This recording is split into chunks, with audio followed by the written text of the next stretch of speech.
Hello students, welcome to Swadhyayan. हम लोग अब अगला जो लेक्चर स्टार्ट कर रहे हैं वो बेसिकली न्यूमेरिकल है। और हम यहाँ पर कुछ आपको इम्पॉर्टेंट न्यूमेरिकल्स लेके आए जो कि बोर्ड्स में कई बार पूछे हुए हैं और इम्पॉर्टेंट भी हैं चैप्टर बेस्ड पे। और आपको गॉस लॉ पे न्यूमेरिकल भी मिल जाएगा। तो बहुत सारे अलग फ़िल्टर करने के बाद मैंने कुछ न्यूमेरिकल्स निकाले हैं। इसमें से पहला न्यूमेरिकल है कि Q coulomb charge is lying inside a hall cylinder. Q coulomb charge जो है एक हॉल सिलेंडर के अंदर है। If the flux diverging out from curved surface of the cylinder, अगर जो कर्व्ड सरफेस है उधर से अगर फ्लक्स डाइवर्ज कर रहा है is 5 volt metre. Calculate the flux diverging from any plane surface of the cylinder. अगर वो प्लेन सरफेस से पास करता है तो क्या निकलेगा। तो सबसे पहले तो आपको बता दें कि जो टोटल सरफेस एरिया होता है सिलेंडर का, उससे जो फ्लक्स पास हो रहा है वो तो हो जाएगा क्यू अपॉन एप्सिलॉन नॉट। तो सबसे पहले लिख लेते हैं कि electric flux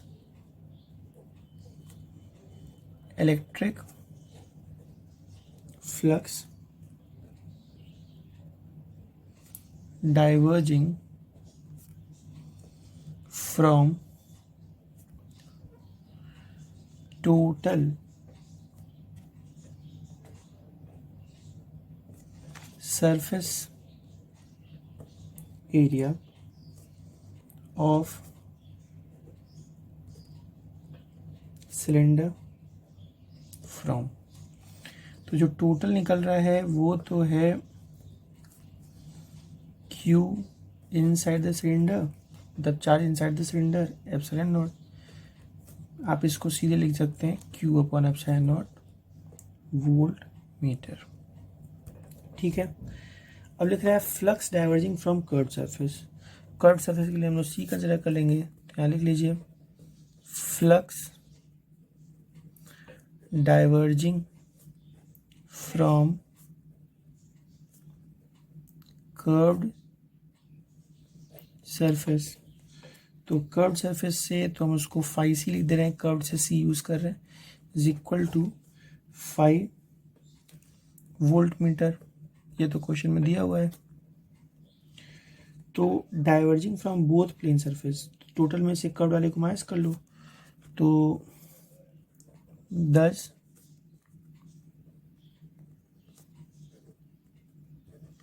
diverging from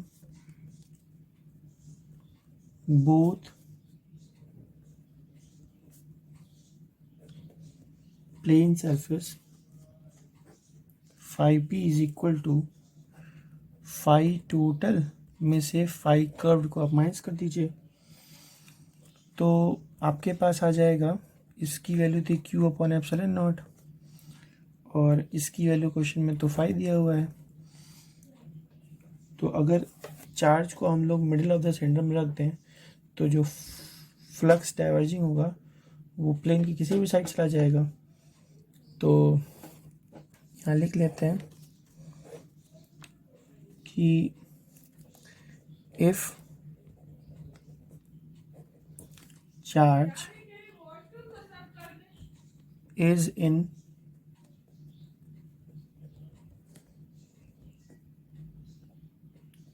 the middle of cylinder, then flux from either plane surface, तो 5P/2 मतलब प्लेन सरफेस का आधा हो जाएगा, जो बीच में रख देंगे तो हो जाएगा 1/T Q upon epsilon not minus 5। तो ये आपके पास आंसर हो जाएगा मिडिल में। तो यहाँ पर देखिए calculate the flux diverging from any plane of the surface. तो आप ये भी तो निकालिए, अगर आपसे मिडिल पूछता है तो आपके लिए आंसर होगा। वैसे तो आपका आंसर सिर्फ इतना ही पूछा जा रहा है। ठीक है, ये भी कभी कभी पूछ लेता है, इसलिए मैंने इसको भी एक किनारे से बता दिया। फिर अगला क्वेश्चन ये है कि अ डिस्क ऑफ रेडियस 10 सेंटीमीटर, एक डिस्क है उसका रेडियस 10 सेंटीमीटर का है, इस place in a uniform electric field, electric field में रख दिया, देखिए फिगर में है, ऑफ 4 × 10 पावर, उस इलेक्ट्रिक फील्ड का स्ट्रेंथ इतना है, such that it's area vector S makes an angle, जो एरिया वेक्टर है इस तरह से रखा गया है कि ये एंगल बना रहा है 60 डिग्री का with electric field, find the flux passing through the disc. ये तो डायरेक्ट फॉर्मूला पे बच्चों, तो आपको पता है कि electric flux passing through the disc, तो आप फॉर्मूला यूज करोगे phi is equal to E S cos 60 degree use करोगे। और आपको बता दें कि ये डिस्क है, तो डिस्क के लिए हम लोग क्या यूज़ करेंगे, पाई आर स्क्वायर एरिया सर्कुलर में, और इलेक्ट्रिक फील्ड की वैल्यू ऑलरेडी दिया हुआ है, तो सारी वैल्यू तो सब्स्टिट्यूट है। तो सबसे पहले आप यूज़ करो, तो फाई इज इक्वल टू ई की जगह हो जाएगा 4 × 10⁻3, एस की जगह 4 पाई आर स्क्वायर, तो पाई आर स्क्वायर की जगह आप 3.14 इंटू आर स्क्वायर, तो आर की जगह आप 0.10 यूज़ कर लो, क्योंकि यहाँ पर दिया हुआ है रेडियस 10 सेंटीमीटर, स्क्वायर हो गया इसको, और फिर इंटू कॉस 60 की वैल्यू आ जाएगी 1/2। अब इस पूरी वैल्यू को आप सॉल्व करेंगे तो 2 से कैंसिल हो जाएगा, तो 2 बच जाएगा। अब 2 × दिस, उसके बाद आपके पास जो टोटल वैल्यू आएगी वो आएगी 62.8 न्यूटन मीटर स्क्वायर पर कूलम। तो ये आपके पास फ्लक्स हो जाएगा जब हम लोग डिस्क को 60 डिग्री पर यूनिफॉर्म इलेक्ट्रिक फील्ड में रखेंगे। तो ये आपके पास करेक्ट आंसर हो जाएगा बच्चों, ठीक है। उसके बाद आपके पास अगला क्वेश्चन है, ठीक है। ऐसे बहुत सारे क्वेश्चंस आपके लिए हैं, ठीक है। फिर आपको मैं प्रैक्टिस के लिए भी क्वेश्चंस दूंगा। अब आपके पास अगला क्वेश्चन है कि the surface charge density, surface charge density मतलब sigma, the surface charge density of a uniformly charged spherical conductor of radius 2 centimetre, जो कंडक्टर है उसका रेडियस 2 मीटर का है, इस, और जो सरफेस चार्ज डेंसिटी उसकी वैल्यू इतनी है, find the net charge and electric flux coming out from the conductor. ठीक है, हम लोग को नेट चार्ज पता करना है और कितना फ्लक्स निकल रहा है ये पता करना है। तो क्वेश्चन के अकॉर्डिंग हम लोग लिख सकते हैं रेडियस बराबर 2 मीटर, ठीक है, और सिग्मा की वैल्यू गिवन है 80 माइक्रोकूलम पर मीटर स्क्वायर। तो आप इसको चेंज कर लो तो हो जाएगा 80 × 10⁻⁻6 कूलम पर मीटर स्क्वायर, ठीक है। और फॉर्मूला हम लोग के पास क्यू सिग्मा बराबर क्यू अपॉन एरिया होता है। तो आप क्यू की जगह छोड़ दो, एरिया की जगह आप, अगर वो स्फेरिकल है तो स्फेरिकल के लिए एरिया क्या होता है 4πr²। यही फॉर्मूला हम लोग को यूज़ कर लेना है। तो आपको बस क्यू निकालना है, तो क्यू की जगह फॉर्मूला क्या यूज़ करोगे, सिग्मा × 4πr²। तो आपकी वैल्यू क्या हो जाएगी, क्यू सिग्मा की वैल्यू हो जाएगी 80 × 10⁻⁻6 इंटू 4 × 3.14 इंटू 2.0 का स्क्वायर। आज इस पूरे वैल्यू को अगर सॉल्व करते हो तो सॉल्व करने के बाद वैल्यू आती है 4 × 10⁻³ कूलम। देखो साफ साफ दिख रहा है, ये 22 का स्क्वायर तो 4 हो जाएगा, 4 4 16 × 8 और फिर 3.4, तो मल्टीप्लाई करने के बाद 4 × 10⁻³ आ रहा है।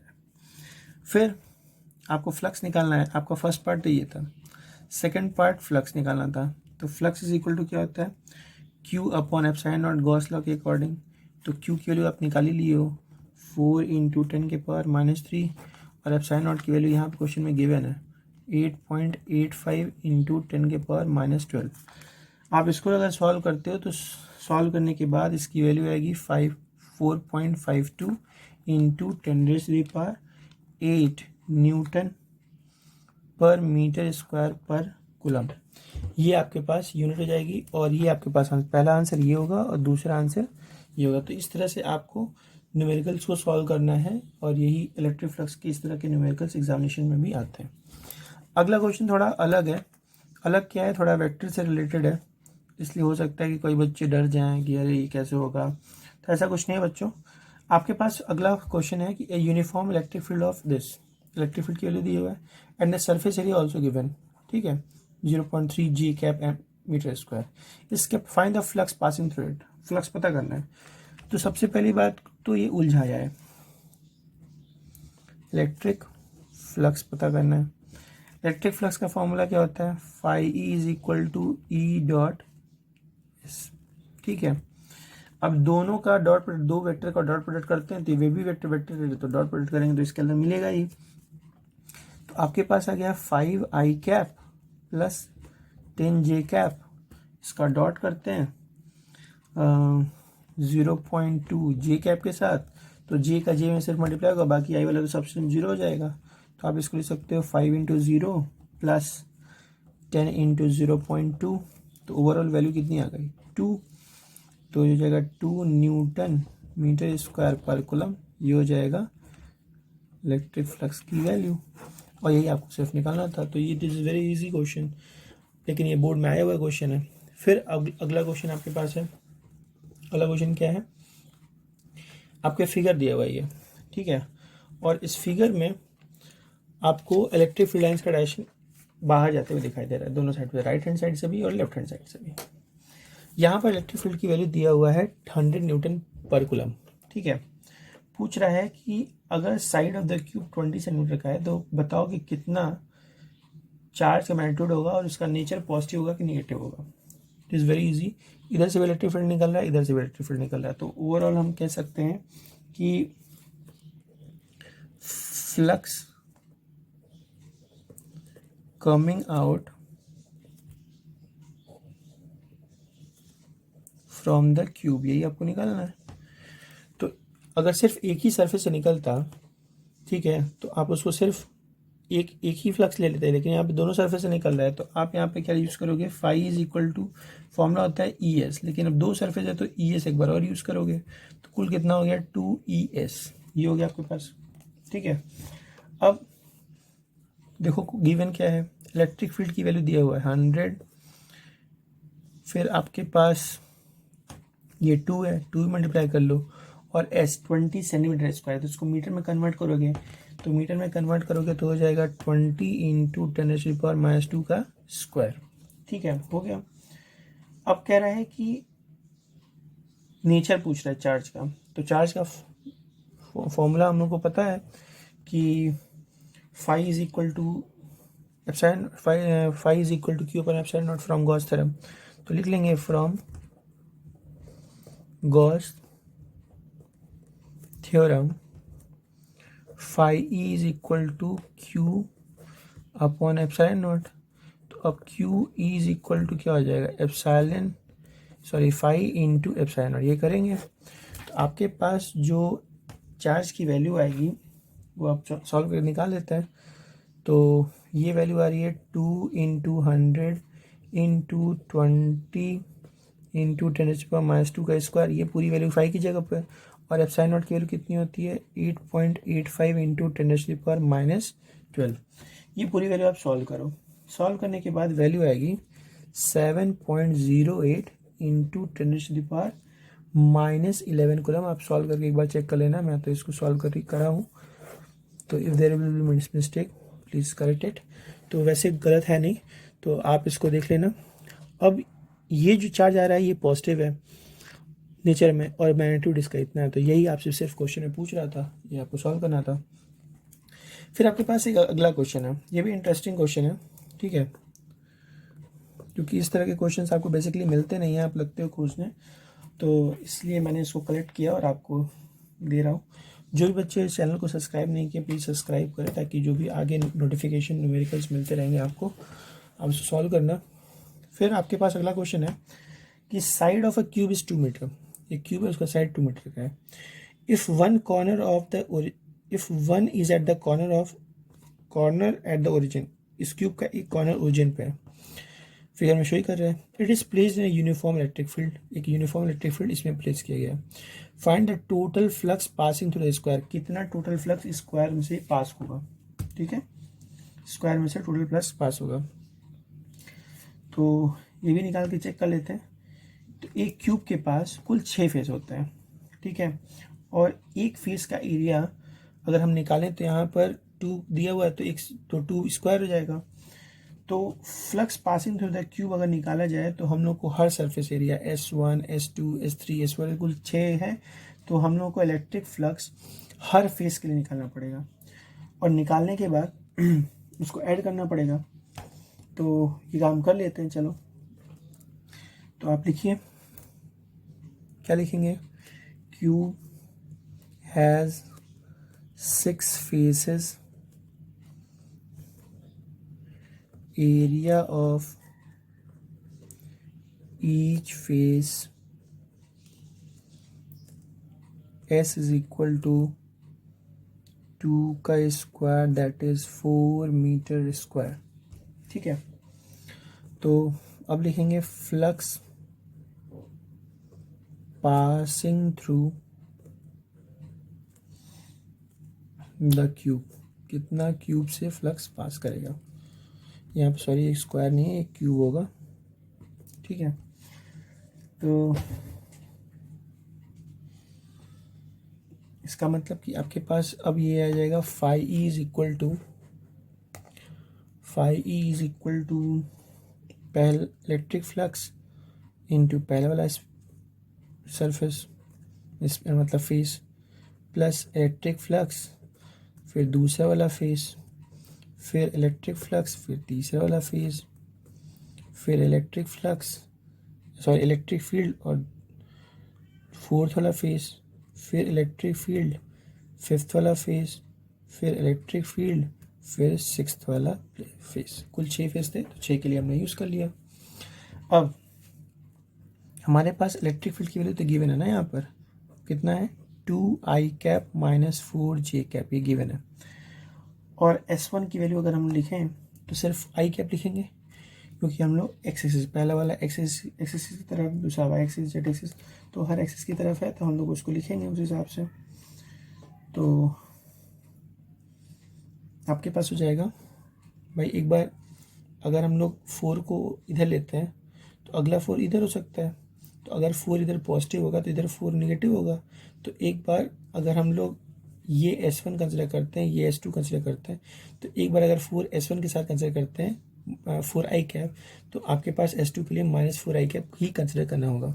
अगर आप वाई एक्सिस के लिए कंसिडर करते हो, आप 4y कैप कंसिडर कर लो इस वाले फेस के लिए, लेकिन जब नीचे वाले फेस के लिए आओगे तो आपको फिर -4 जे कैप आपको यूज़ करना पड़ेगा। फिर आते हैं आपके पास, तो ये हो जाएगा 4i कैप, पहला वाला हो गया।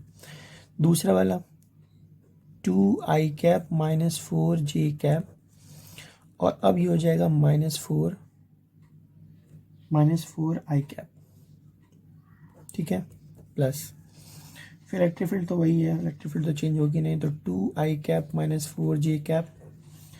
अब हो जाएगा यहाँ पर 4j cap plus 2i cap minus 4j cap, अब हो जाएगा -4j cap plus 2i cap minus 4j cap, अब हो जाएगा 4k cap plus 2i cap minus 4j cap, अब हो जाएगा -4k कैप। अब आपको एक चीज़ देखने को मिल रही होगी कि इसको 4i को इससे मल्टीप्लाई करते हैं तो सिर्फ 8 बचेगा, इससे मल्टीप्लाई नहीं हो पाएगा। 4 को इससे मल्टीप्लाई करेंगे तो -8 आएगा, लेकिन ये तो 0 हो जाएगा, तो -8 आ गया। प्लस 4 का j में मल्टीप्लाई होगा तो 4 का तो हो जाएगा -16, लेकिन ये तो 0 होगा। फिर 4 का इसे करेंगे तो हो जाएगा +16, ये 0। फिर 4 का केस तो ये तो 0 है, कोई दिक्कत ही नहीं है, इसमें 0 ही आएगा, और ये भी 0 आएगा। -8 -0 -16 और +16 0, तो ओवरऑल 0 आ गया। अब आपसे यहाँ पे एक कंक्लूजन क्या निकला? अब ये सिर्फ एक क्वेश्चन नहीं है, आपको एक कॉन्सेप्ट दिया। क्या कॉन्सेप्ट दिया? कि flux passing through close surface in uniform electric field be 0। ठीक है, क्या कह रहे हैं? आपको यहाँ से कॉन्सेप्ट क्या मिला? Flux passing through a closed surface in uniform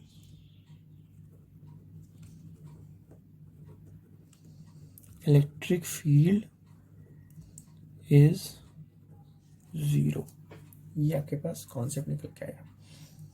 ठीक है, तो इस तरह से आप इसको सॉल्व करोगे।